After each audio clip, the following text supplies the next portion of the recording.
can do to kind of help prevent from getting up and stuff like that. So we'll start off in half guard because that's where we've been working. So Jay's going to get on his side, he's going to hit his underhook. Okay?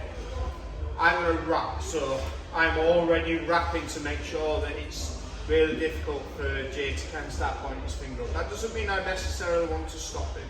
Okay? He's going to then get onto his hand, he's going to play that leg, and at this point, this is where I'm going to use this as an opportunity to start breaking his posture. Okay, so my thumb goes up nice and high. This is what's giving me good control. I'm going to come across, I'm going to grab the arm and pull out his base. What I'm trying to do here is get him onto his shoulder. So I'm going to pull and then shrug to get down into this position. I'm going to kind of play from here. Okay, once we get to here, don't worry about kind of finishing the submission or anything just yet, but make sure he's on his side and you've broken that posture down. This thumb is still nice and high.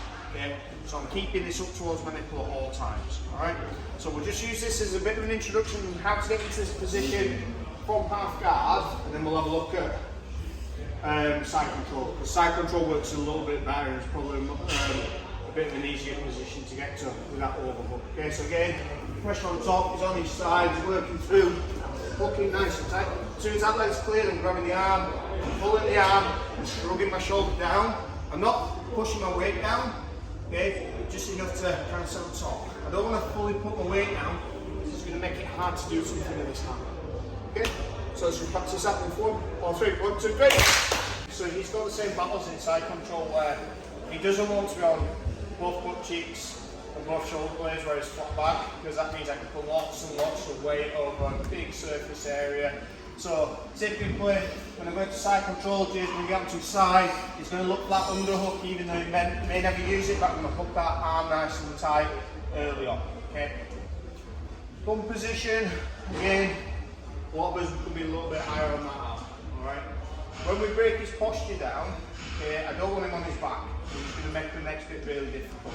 We also, if his arm is super tight and we do take him onto his back, we're kind of connecting where he can then start looking to roll me as well.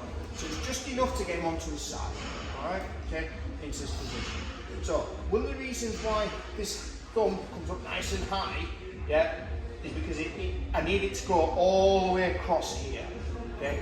So if I get into the habit of kind of hooking and having my thumb kind of closer to his nipple as opposed to his chin, it's going to make it really difficult to hit and finish the submission in a second. Okay? So as soon as he wraps, make sure we're in nice and deep. Okay?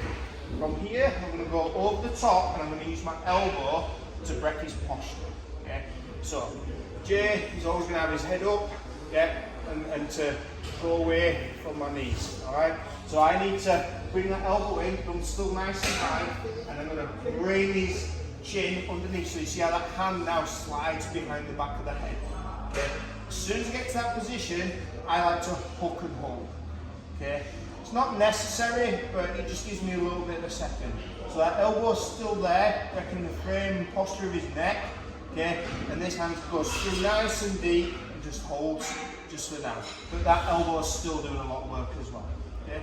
Once we get into this position, we're going to go into that rear naked choke position. So, if I can, sometimes I've got short, stubby little arms, I need to slide it through even more. So you see how I'm changing my angle? So I'm kind of looking over to the wall and then shooting that hand through even deeper. So now when I hook, it's much easier to grab my bicep, like a rear naked choke. Okay?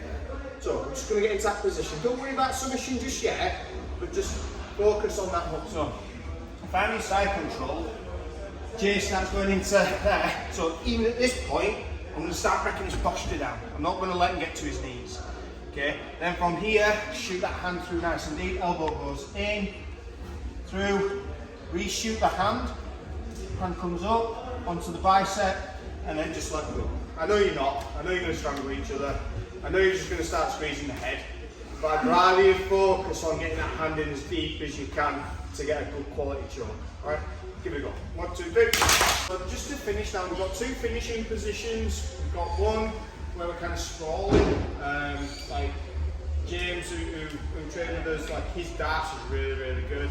And I think this was kind of his preference, is to kind of squeeze and sprawl out. And then you've got one where we turn and try and hook the leg. I like the kind of not turning and just kind of sprawling out.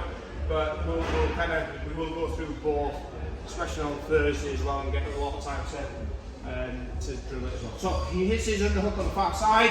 I'm going to kill that straight away. I do not want him on top. So again, I'm going to break his posture, get him just onto his side. I don't want him on his back. If you don't believe me, yeah, put him on his back and then try and get the darts. But you see, straight away, my weight's going all the way over here. It is really difficult to dart someone on the back. So first things first, shoot a hand in nice and deep. My elbow's going at the top of his skull because I've got better leverage. The lower on the skull, the harder it is to break his posture. So up to the top and then break, okay? So not break the neck, but break the posture, okay? So from here, shoot. So I'm turning slightly and go through a little bit deeper. Have a little bit of a connection with that bicep. And then from here, I'm going to squeeze, not kind of try and pull his head off, and then just sprawl my weight down. And that's where I get my submission. Remember with the choke's all about wrapping around the neck. Okay, not grabbing the face or twisting the neck or trying to pull the head off. We're trying to surround the neck and then compress the neck so that they can't actually get any blood flow to the brain. Okay, so one more time. Hopefully you change that a little bit. Head this way for the So, hits his underhook, kill that straight away, break his posture back down. Yep, and again, shoot that through.